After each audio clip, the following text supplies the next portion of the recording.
Hello friends, James Corbett here, CorbettReport.com. Let me start off today with a question. Who pulled the trigger on Martin Luther King Jr.? Now, if you are a student of history who believes what is written in the history textbooks, you will probably answer James Earl Ray to that question, but you would be wrong. If you do know the name of the person who actually shot MLK, it is very likely that you know that name because of this book, The Plot to Kill King: The Truth Behind the Assassination of Martin Luther King Jr. by Dr. William F. Pepper. And it is my sad duty today to inform you, if you have not yet heard, that Dr. Pepper actually did pass away earlier this month.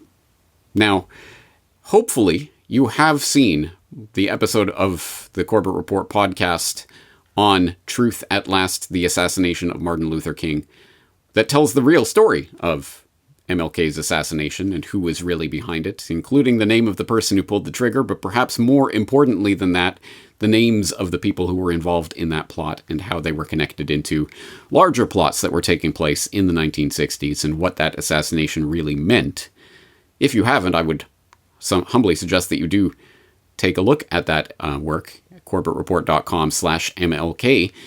And when you do so, you will of course see that, of course, I did talk to Dr. William Pepper for that documentary and relied on a lot of the groundbreaking work that he did over decades, really bringing the details of that case to light in many, many personal interviews and other things that he conducted, when, of course, as hopefully people are more aware now, he did bring to trial in a civil case a judgment in favor of the King family that did find, ultimately, that, yes, Martin Luther King was assassinated as the result of a conspiracy. That is a finding from the 1999 civil case that took place that still startles some people when they find out, oh, officially it was ruled that there was a conspiracy that took place. And a lot of people don't know about that trial, but those who do, and those who do know about the significance of Dr. William Pepper's work, will understand the gravity of the moment of another passing of an important truth teller from recent decades. So, just to set the table for this, I will direct people to a GoFundMe that has been started for the funeral and burial of Dr. William Pepper. And this GoFundMe page, which I'll link up in the show notes, well, apparently there is another week until the funeral service is held, and there's details of that here in this post, but I'll just read from the post. In loving memory of Dr. William F. Pepper, seeking support for funeral and burial costs. Dear friends and community, my name is Mina Wynn Pepper, and with a heavy heart, I share the news of my beloved husband, Dr. William F. Pepper's passing on April 7th. Our 13-year-old daughter Lily and I are deeply saddened by his loss. Dr. Pepper's dedication extended far beyond our family. He was a relentless pursuer of truth, particularly in the case of his friend and fellow activist, Dr. Martin Luther King Jr.'s assassination. Decades after the world mourned Dr. King's death, William, a tenacious lawyer, embarked on a lifelong mission to uncover the complete story. Dr. Pepper refused to accept a simple narrative for such a monumental loss. He believed there was more to the story, that silenced voices and unanswered questions remained. His meticulous investigations unearthed inconsistencies and led him to argue for a much more complex truth, one that challenged the accepted narrative. His book, An Act of State, has been translated into French, German, Spanish, and Chinese. Their paths crossed in 1967 when Dr. King, inspired by Dr. Pepper's powerful photo essay exposing the horrors of the Vietnam War, reached out to him. A shared vision for justice blossomed, and Dr. Pepper became a confidant and advocate for Dr. King's fight against both racial injustice in the U.S. and the war in Vietnam. Dr. Pepper was a tireless advocate for truth and justice. He championed those who questioned the official story, ensuring that Dr. King's fight for a just world continued to inspire. During this difficult time, we are reaching out for your support to cover the costs of a decent funeral and Dr. Pepper's final resting place. Any contribution you can make would be deeply appreciated. We will use the contributed money for funeral and to purchase his burial plot at Woodlawn in New York. Being buried in the same cemetery as his parents was his final wish. I'm incredibly grateful to a friend who generously helped a loan to secure his plot with a 20% deposit payment. Please help us to ensure William Pepper rests peacefully and easily. Thank you for your kindness and understanding. Sincerely, Mina Wynn Pepper and Lily Pepper. All right. I will, as I say, include the link to that in this flashback edition of the podcast, because we are going to look today at the interview that was conducted for that aforementioned podcast on Truth at Last. And if you didn't see it at the time, well, this would be a good chance to catch up on the specifics of the case, including the name of the person who pulled the trigger and the people who were involved in the plot to kill King. That is all contained in this interview that was used as part of the basis of that Truth at Last podcast-umentary that I released several years ago. And as you may or may not remember, that interview was conducted in person in Pepper's offices, not by myself, but by Dan Dicks of PressForTruth.ca, who, thanks to the support of the Corbett Report subscribers, I was able to purchase the plane tickets and accommodation and all the travel expenses so that he could go and interview Dr. Pepper in person, and recorded a very, very nice looking, very professional interview. So I'm very happy. My sincere thanks again to Dan Dicks for having done that. And now we all get to enjoy this time capsule monument of a lifelong commitment to truth and research that this interview really brings together. So I hope it is valuable. I hope it will be a fitting memorial to the incredible value of the information that Dr. Pepper brought to light. If you don't have his book, I would suggest now would be a good chance to catch up on it. All of that being said, all of these links will be in the show notes for today's flashback episode. And let's enjoy the interview and remember Dr. Pepper's contribution to truth and justice.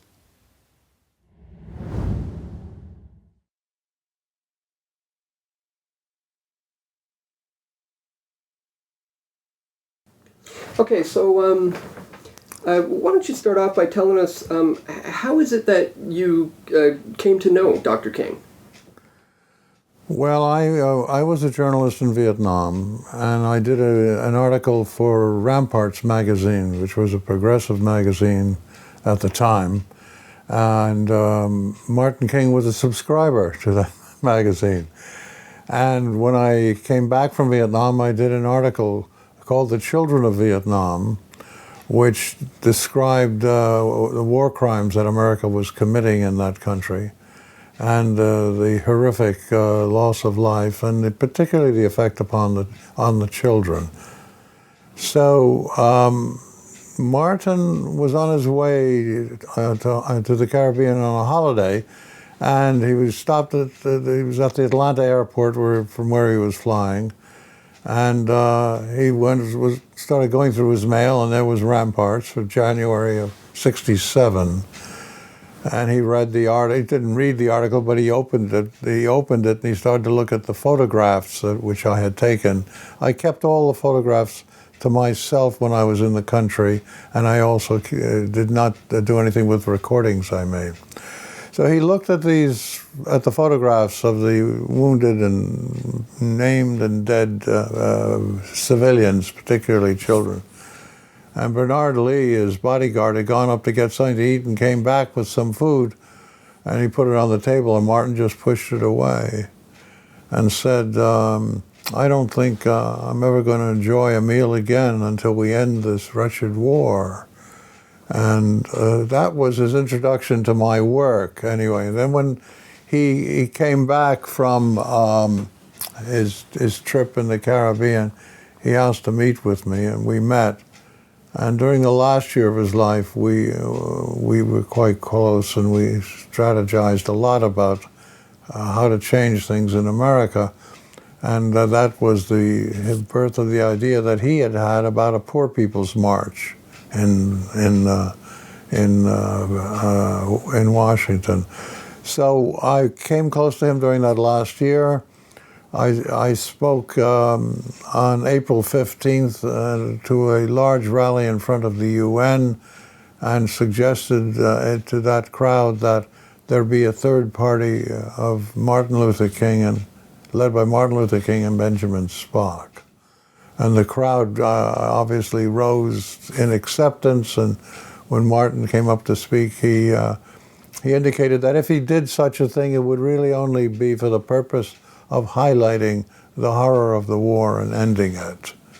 And he delivered a speech at Riverside Church on April 4, 1967, a year to the date before he was assassinated.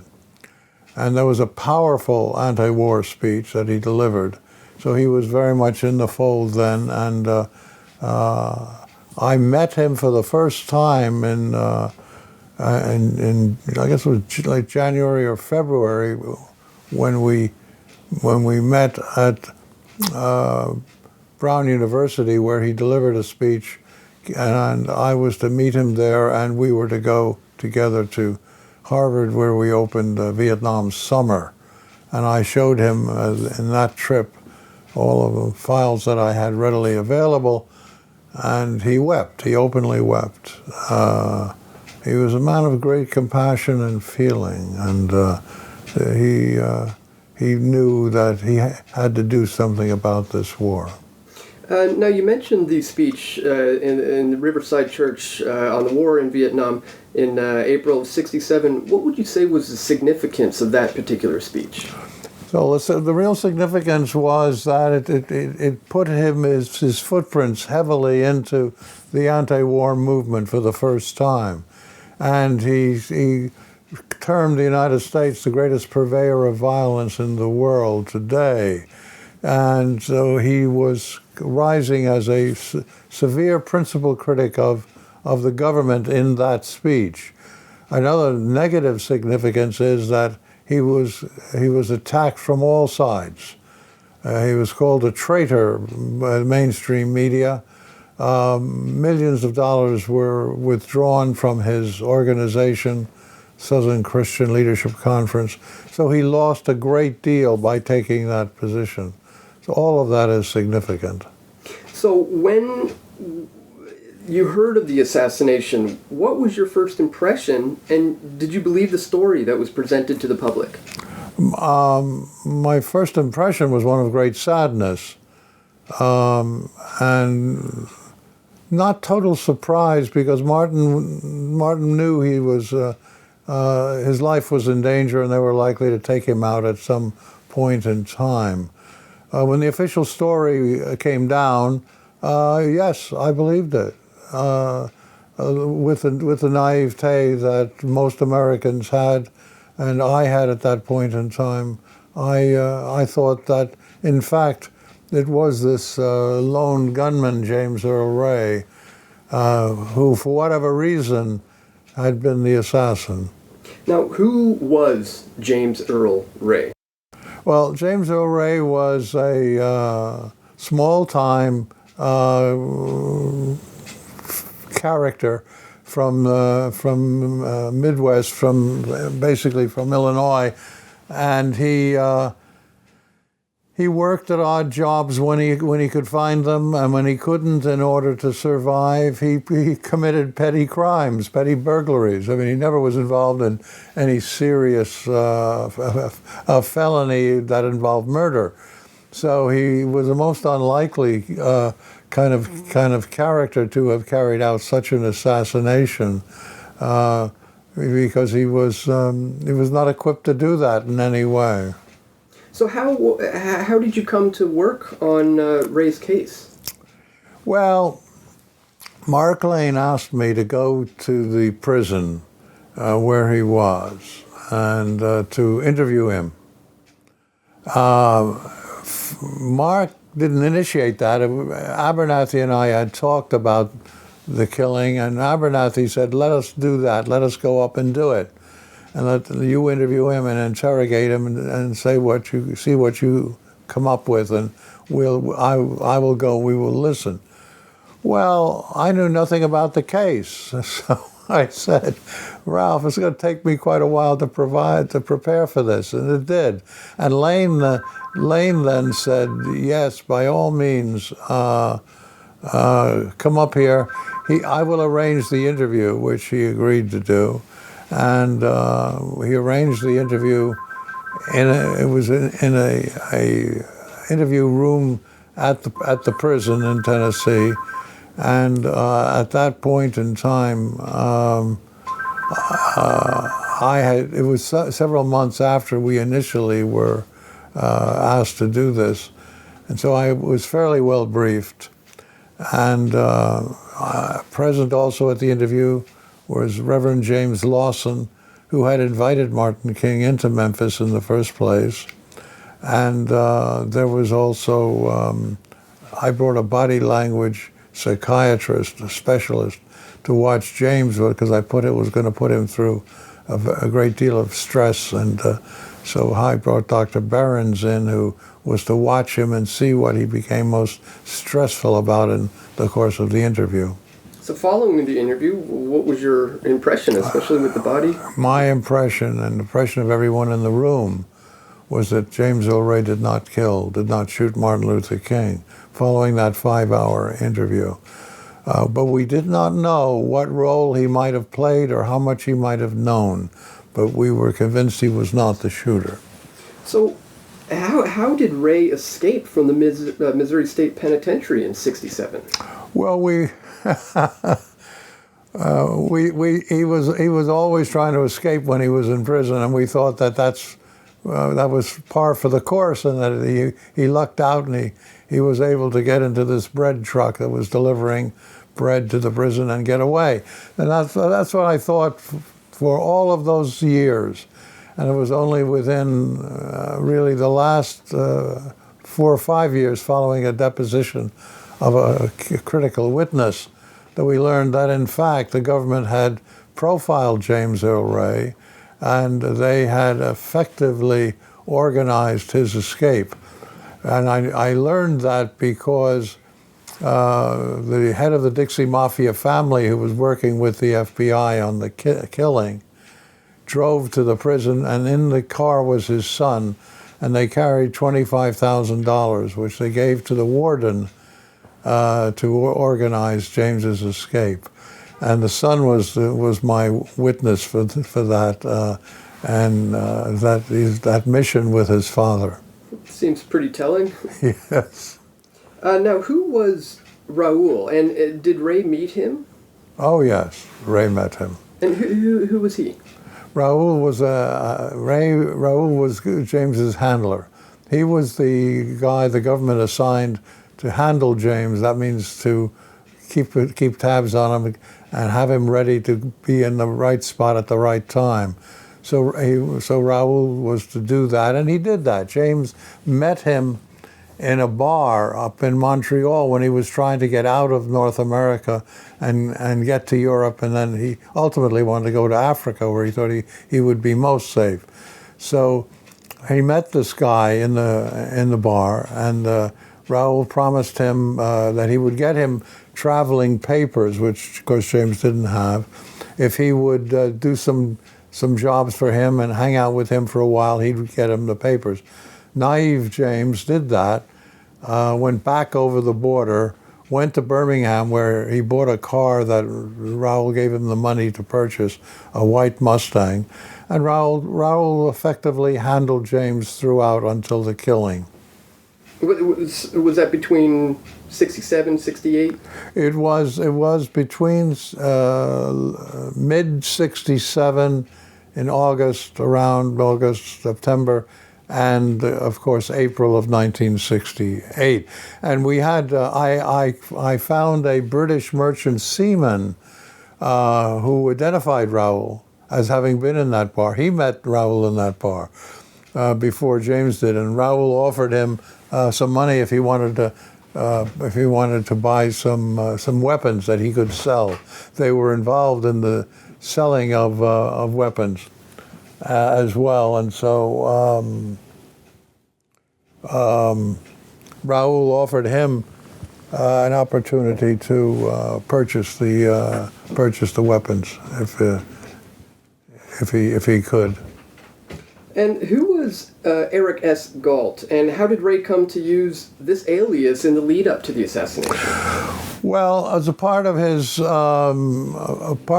movement around, he went. Of course, he went into Canada. He was given the Galt identity. He was given it by a man he would never reveal, but he was clearly a government agent. It's very interesting about James. He was determined never to be a rat on people who helped him. inside prison or out. And that was one of the characteristics in their profiling that I think they really liked.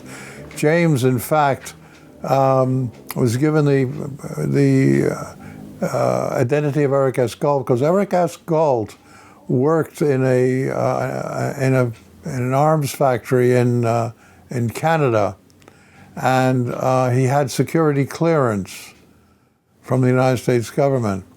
And he had a physical resemblance to James, which was interesting. Not dead on, but definitely a physical resemblance to James. So it was a very good identity for James to have. If James ever was picked up for anything, with the Galt identification, they would run it, and they would immediately let him go and be instructed to let him go. So they had that well thought out. James was given that identity for that purpose. It seems rather overly convenient. Yes. Now, you write, if I were asked whether Raoul and Ruby knew each other and whether there was a link between the assassination of MLK and JFK, I could only truthfully answer in the affirmative. So what is the connection between the assassination of JFK and the assassination of Dr. King?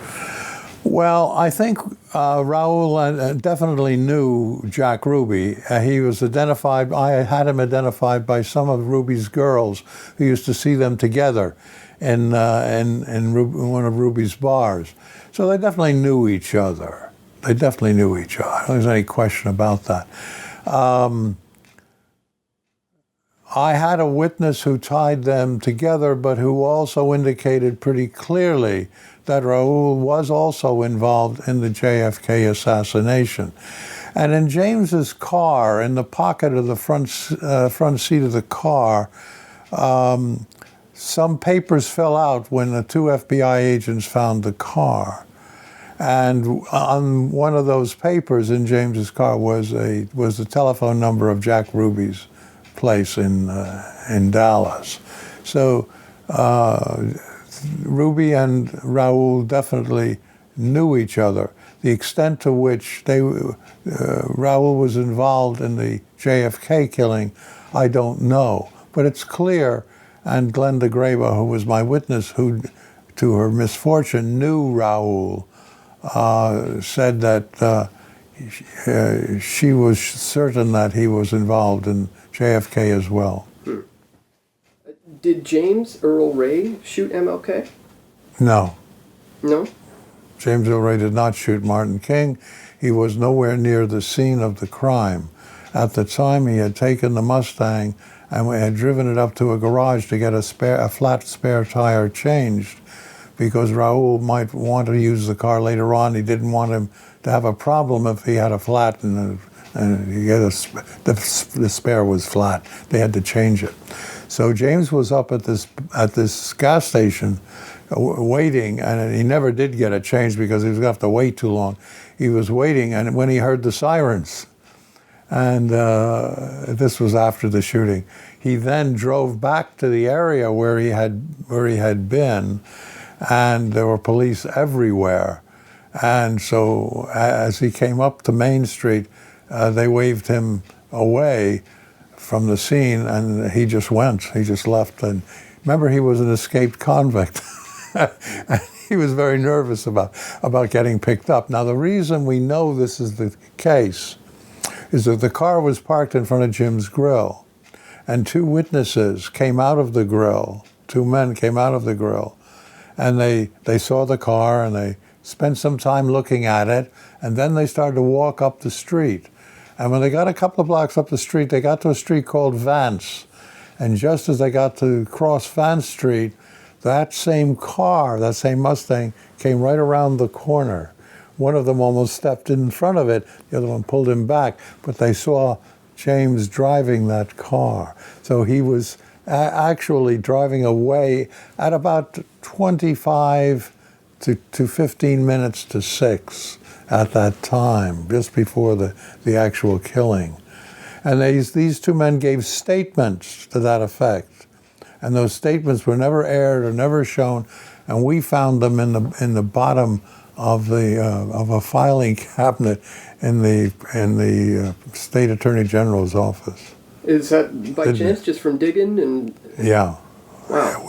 We had been ultimately given permission to review the files, and this was in preparation for a documentary at the time, a live documentary at the time that was shown in 1993 on April 4.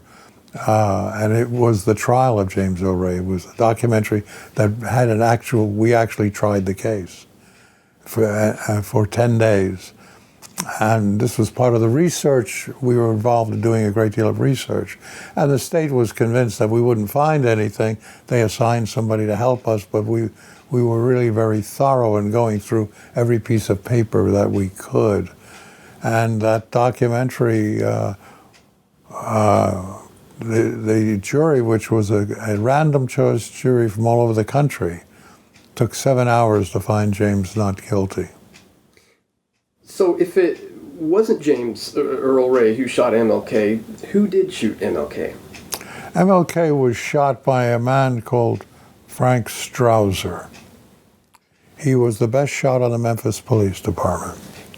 As a police officer, he fired the weapon from the bushes behind the rooming house, and his spotter was a chap called Earl Clark, who went down over the wall and was seen going down over the wall by a taxi driver who was taking some people away from the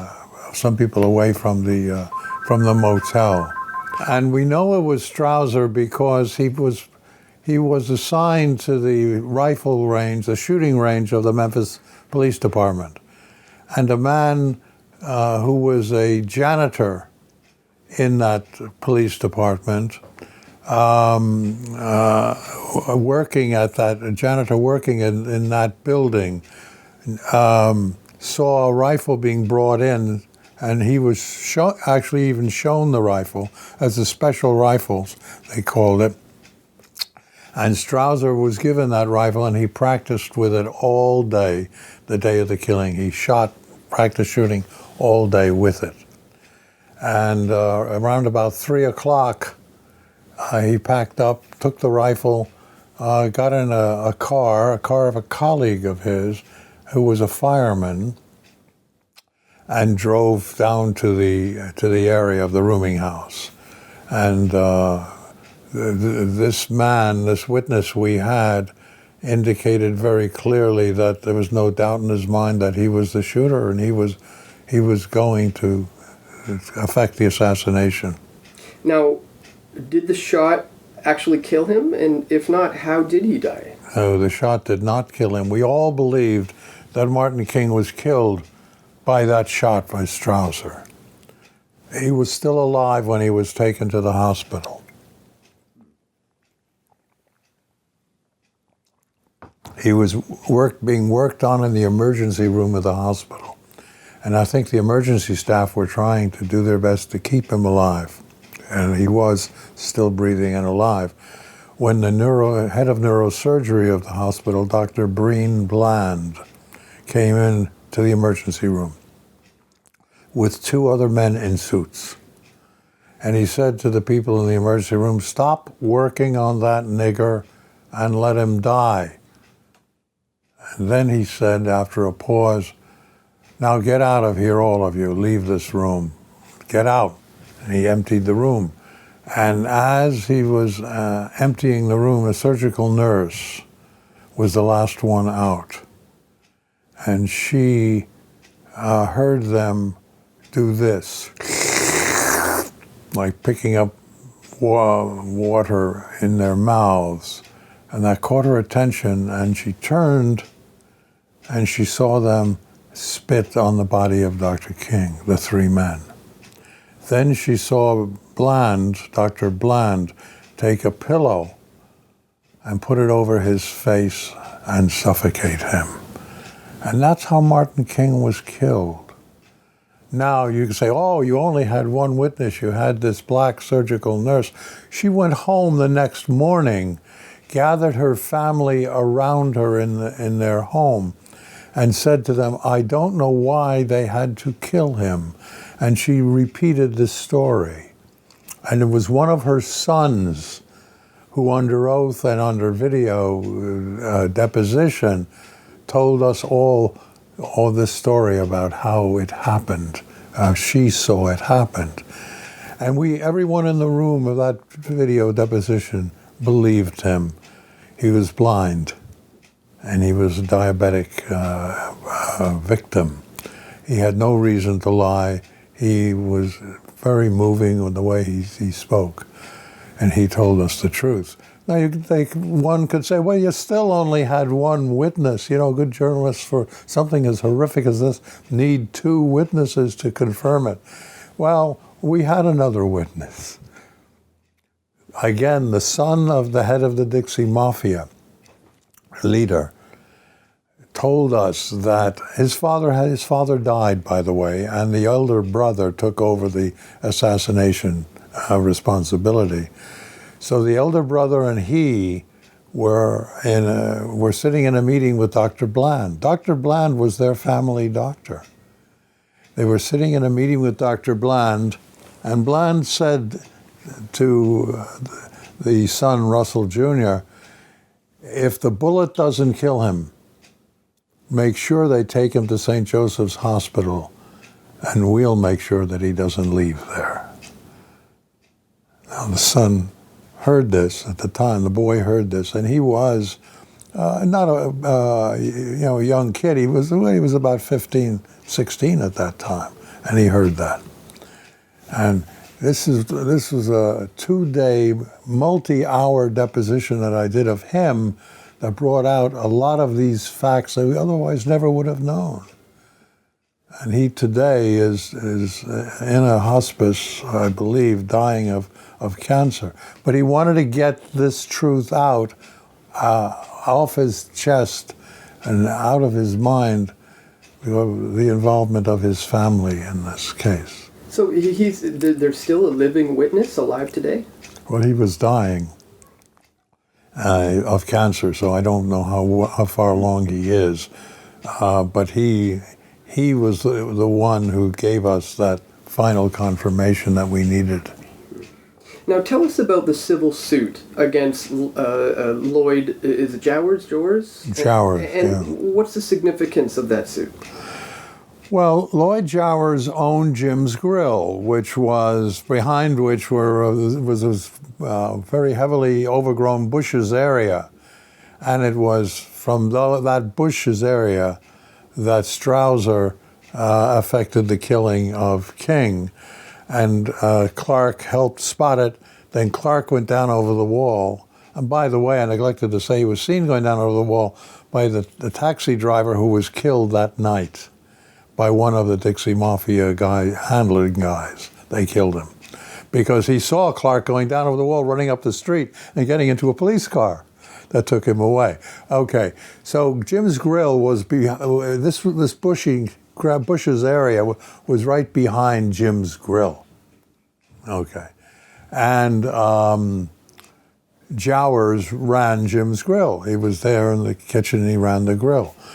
Jowers was paid a large sum of money, which he put in an unused stove. And one of the sisters of his mistress told us about the money that was in there. But his mistress was going to see him that day. And around about a few minutes before 6, she went into the grill. And she started to go toward the back, into the back area, into the oven area where they cook the food. And as she entered that area, she saw something very strange. She saw the back door of the kitchen that led out to the bushes open. That was never open. It was always closed. And she got concerned that maybe Lloyd was out in the back fooling around with one of the local girls. So as she went toward that door, then she heard a shot. Single shot, she heard it. She got to the door and she looked out, and here comes Lloyd running toward the kitchen with still smoking rifle, white as a ghost, pale. He brushed by her, came in, started to break down the gun in front of her and said, "Betty, you wouldn't do anything ever to hurt me, would you?" And she said, "No, Lloyd, of course not. I wouldn't do anything ever to hurt you." Well, she thought he had shot Dr. King and that he was guilty of that. And she kept that secret from 1968 until I was able to finally get it from her in around 93 or so, 94. And she then said what she saw. And I assured her that it was our view that Jowers was not the killer, but that he was a knowing participant, but not the killer. Well, because we knew we had Betty's story, Betty Spates was her name, we had her story. We then got the story of a local taxi driver named McGraw, who said Jowers told him, showed him the gun and said, "This is the weapon that killed King," and all of that. And so McGraw was a vital witness to us, because minutes before the actual killing, he went into the rooming house and went upstairs because he had a call from Charlie Stevens, who was a drunk inhabitant of the rooming house, to take him somewhere. And as he went up the stairs, the door to the bathroom was open and the light was off. And he didn't think anything of that, but he went around to Stevens, who was dead drunk. He didn't take him. And he then just went back, and the bathroom was still empty. Remember, it was the bathroom from which James was supposed to have fired the shot. Bathroom was empty. He went down the stairs, got into his taxi, started to drive away, and then heard on the radio that Martin Luther King was just then shot a few minutes ago. So he realized he had been in the rooming house, in the area where the shot had supposedly come from. McGraw testified for us that that bathroom was empty at the time, and also that Jowers had showed him the gun. So Jowers was clearly incriminated in this case. So when we had nowhere to go with James, I went as far as to the Supreme Court as far as I could with him. Excuse me. And James died in 1998. Then I talked to the family, and we decided to bring a civil case against Jowers, and that would give us an opportunity to bring all of the evidence that we had at that time out. So we tried that case in 99 for 30 days with 70 witnesses who told the story that we knew at that time. And I didn't know, I remember at that time I didn't know Tyler Adkins, the boy. He hadn't come forward yet. He came forward about a year or so afterwards. We didn't have him. No, actually, he came forward about 10 years afterwards. We didn't have his evidence that I've told you about, but we did have a substantial amount of evidence. And the jury, it was a Memphis jury, a Memphis judge, civil court, a 30-day trial, and the jury took 59 minutes to find that James Earl Ray did not kill Martin King, and that Jowers was guilty of knowingly participating, but that Jowers had a small percentage of involvement, and that the major and people involved in that case were officers, agents of the United States government, the state of Tennessee, and the city of Memphis. So this was the result of a trial in '99, when we didn't have all the evidence that I since acquired and put in the book, The Plot to Kill King. Now, what can you tell us about the media's role when it comes to covering up the details of your investigation? Because it seems that the media at the time did have a pretty big role in that. So can you maybe, describe what the media's role was when it comes to covering up your investigation? The media has covered up all aspects of the truth about this case and this horrific killing of this great prophet. The mainstream media has been totally controlled. by the owning corporate rulers, and it has never revealed this. When we had the trial, the media was present when Coretta King took the stand, or any member of the King family took the stand. Andy Young took the stand, testified. They were present for that, but then they were absent for the evidence. They walked out when it came time for the evidence under instructions.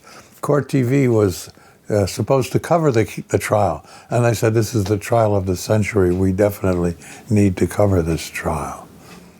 And they didn't at the last minute. They refused.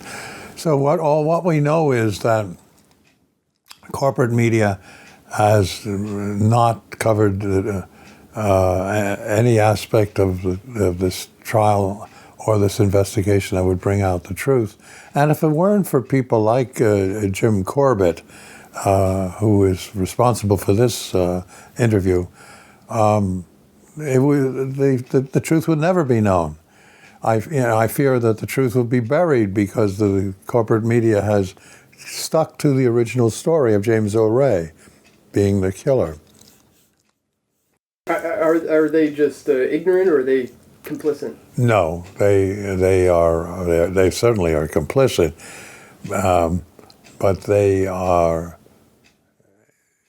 are controlled by the ruling forces of this republic. And it's not only the killing of King or Kennedy or Malcolm or Robert Kennedy, and I'm also been involved in the Robert Kennedy assassination. It's not only those critical assassinations in the 60s, but it's anything to do that will shake the core of credibility in the institutions and the agencies of the American government, how they actually function. You have to remember, Carl Sulzberger gave Allen Dulles 12 slots on the New York Times back in 1959. Those 12 slots, in my view, have probably been rotated right to the present day. They are agents who will deal with the most sensitive matters. I have been blacklisted by the New York Times forever. Forever. They won't use my name. They didn't use my name and virtually anything. I think they slipped once in the 99, one report on the 99 trial that they had to do. They quoted a witness, and the witness said what Mr. Pepper showed us, and they were quoting him, and they put that in. But other than that, I may be recognized as the attorney for the King family, but never named. And I am not to be named in that newspaper. And it's as simple as that. I've had to live with this, as have many other progressive journalists in areas of very, very delicate strategic issues. They don't want this out, and they won't allow it out. That's the basis of corporate control over the media. You mentioned you have a mainstream media interview coming up next week. What do you think there? That's very, very interesting. That's very interesting. The Washington Post is sending a reporter in next week to do a story. I won't go into great detail of what I surmise about that because I don't want to discuss it. But I can say in general terms, there's been a change in ownership in the Washington Post. I believe the change in ownership has resulted in the agency having a behind the doors backward influence over certain stories that the Post will do. I believe there is also a great under-the-cover animosity toward the FBI. And there is no greater FBI crime in the history of the Bureau than this one. Hoover paid and instructed and worked with the group for the assassination of Martin Luther King Jr.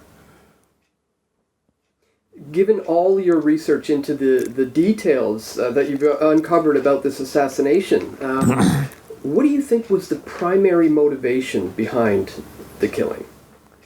I think political assassinations are a last resort, as a rule. That may not be the case with respect to the current government of the Russian Federation. But I think in terms of the United States, from what I've observed and throughout its history, and there have been assassinations other than those in the 60s, remember, I think they're a last resort. I think if they can, if a person is troublesome to them and potentially can develop a following, I think they have to stop him.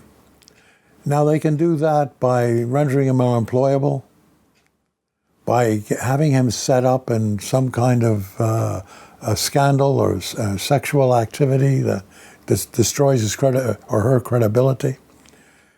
They can buy him off by giving him a job or position. There are a variety of techniques by blacking him out in terms of the media, the way, for example, they did for Pete Seeger, my dear friend, for 7 years. They blacked Pete. Pete went around singing in schools his message, And so if they can't control any other way, and the person is that critical in terms of potentially mobilizing people, that's when political assassinations take place. Assassination is the last resort.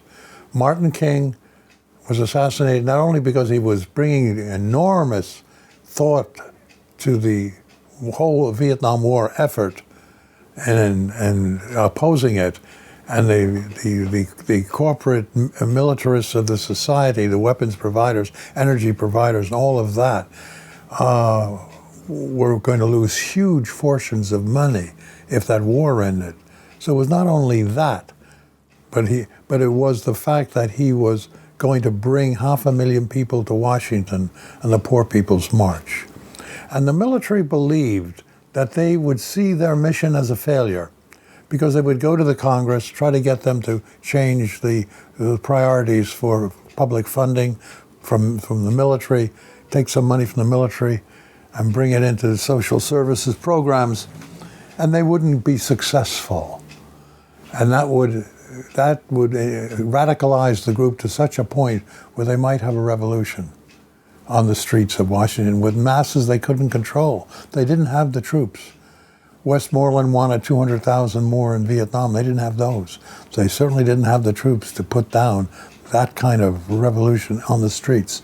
They were unhinged by what was happening in France. Remember, in France there was a revolution that was in the making with the unions, the communists, and the students trying to take over the government and dethrone de Gaulle. And the only reason that failed was because there was a chap called André Malraux, whom you may know of in terms of his writing, brilliant intellectual, and he advised de Gaulle what to do. He advised de Gaulle not to use violence, not to use force because they were going to be overrun by the numbers. Don't do that, but co-opt the military, co-opt the union, co-opt the communists and the union leaders, and leave the students out to dry because they couldn't manage it on their own. And that's exactly what happened. Well, there was no Malraux in America. We didn't have that. Johnson didn't have that kind of advice and that kind of ability. He knew one thing only, brute force. And that was not going to work with the numbers.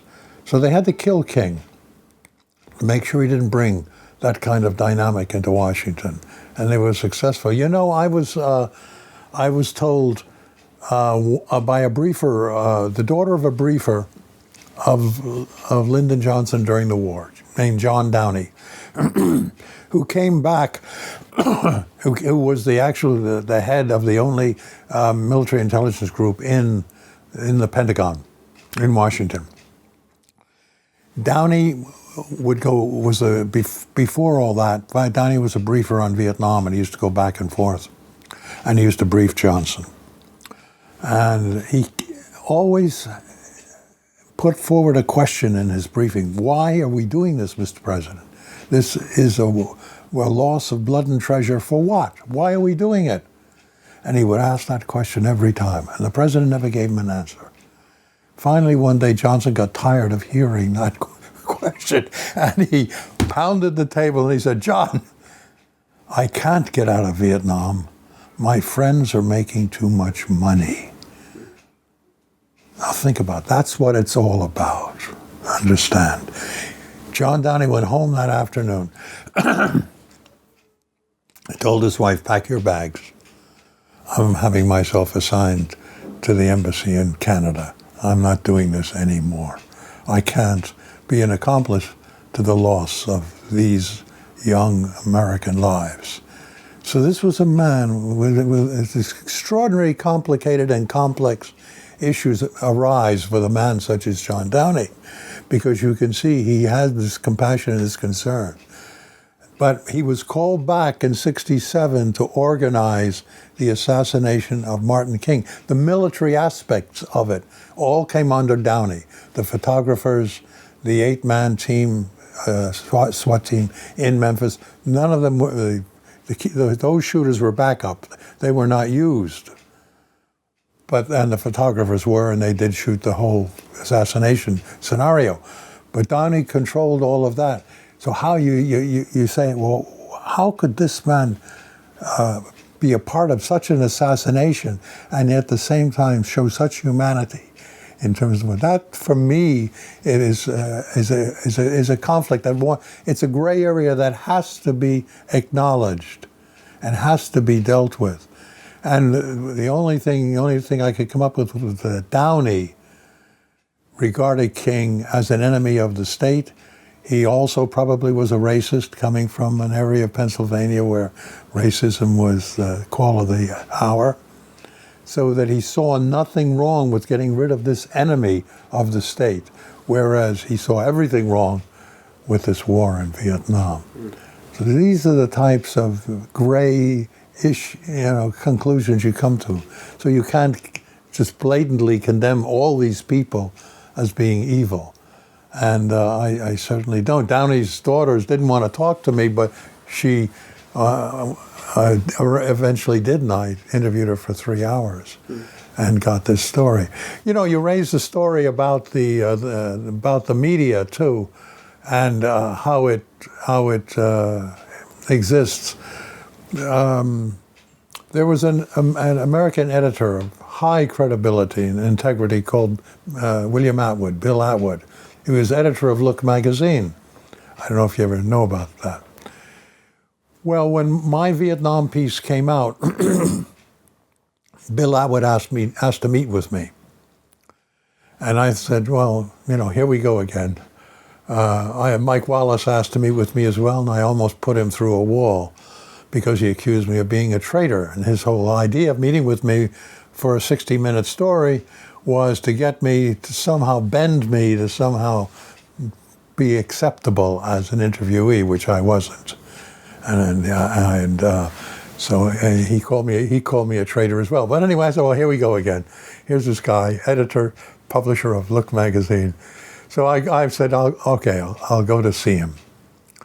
I walk into the office. He comes to greet me, puts out his hand, shakes my hand. He said, Bill, I think you'll be interested to know I had a visitor last week. I said, well, who would that be then? He said, Averell Harriman came in to see me. Well, I knew Averell Harriman, of course. He was governor of New York. He ran for the presidency. He was ambassador to Russia. And so and a very powerful Democrat, really up on the upper echelon. So what did Governor Harriman want? He said, well, he came at the request of the President of the United States. President Johnson asked him to come and see me and give me Johnson's best regards and wishes, and then ask me for a favor. I said, oh. And what was that? He said, well, the favor was that I would never publish anything that Bill Pepper wrote. He said, how do you think about that? You're not even 30 years old. And here the President of the United States is afraid of you writing something that I might publish. What do you think? I said, well, I'm more interested, Mr. Atwood, in what you said back to Governor Harriman. What was your response to that request? He said, well, I told him we're going to interview you. We're going to see you next week. And if we believed what you were saying, we were going to publish. So that's where it is. Give the president my best regards. I said, there's an example of what a journalist should be, right? Okay. The next week, unfortunately for all of our stories, he had Jim Garrison up from New Orleans on the JFK assassination. And I might have spent 5 hours with Bill. I imagine Jim must have spent 7 or 8 with him, really shook him.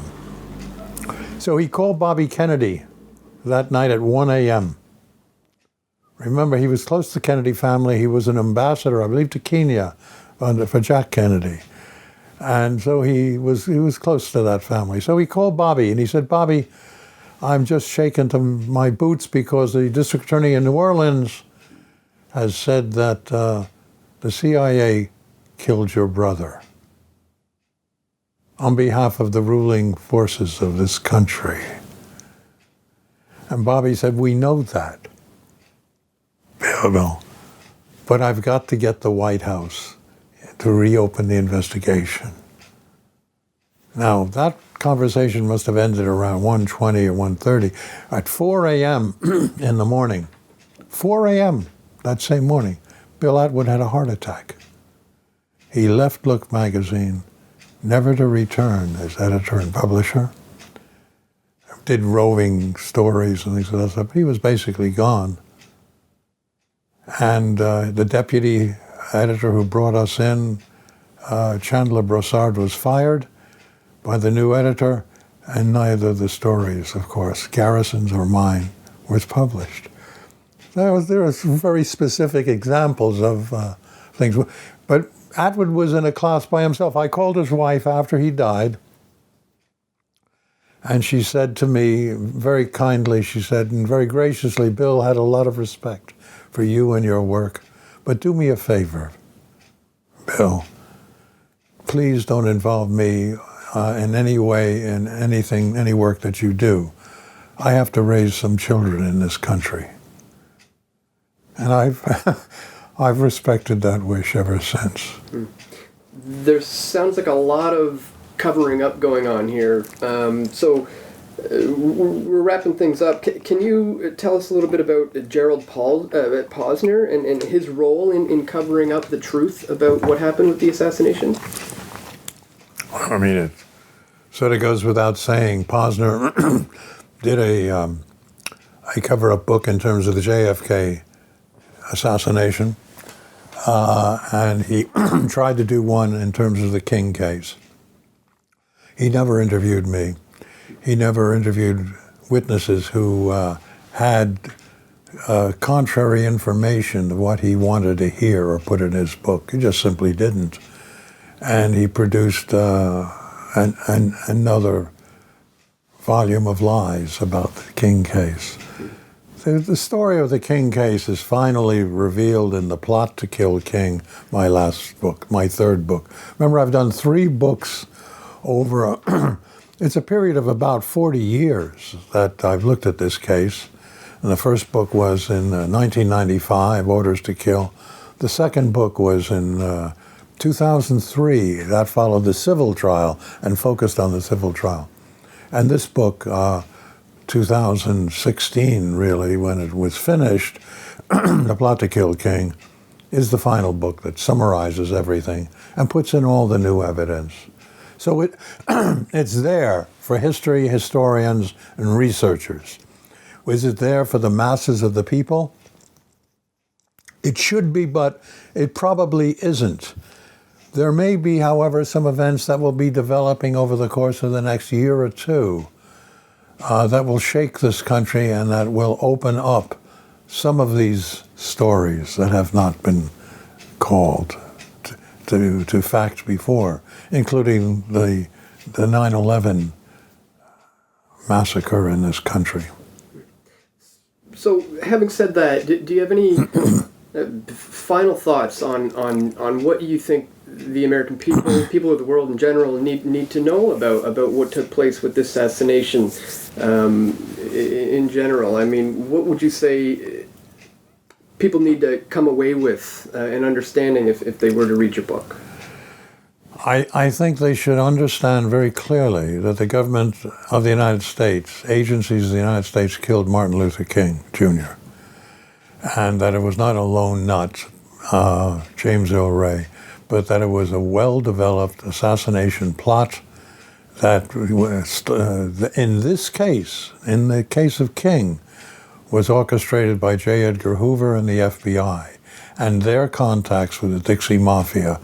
And I don't know how many other times Hoover has used Russell Atkins and the Dixie Mafia group to kill people who were perhaps getting in the way in terms of local politics and state politics in the South. I suspect quite a lot, and that they had profiles, and they had James Earl Ray's escape from prison and were used for other crimes as well. But we know factually that's what happened in this instance. So they should understand that the government of the United States, through, in this case, the Federal Bureau of Investigation, killed Martin Luther King. With respect to Robert Kennedy, we can surmise or speculate as to which agency was actually behind the killing of Bob Kennedy. It's very clear to me that it wasn't Sirhan Sirhan. I'm his lawyer, as you know, up to the present time. I've taken the case through the Supreme Court, and we're now with the Inter-American Commission on Human Rights, trying to just get, for the first time, a genuine evidentiary hearing, which he's never had.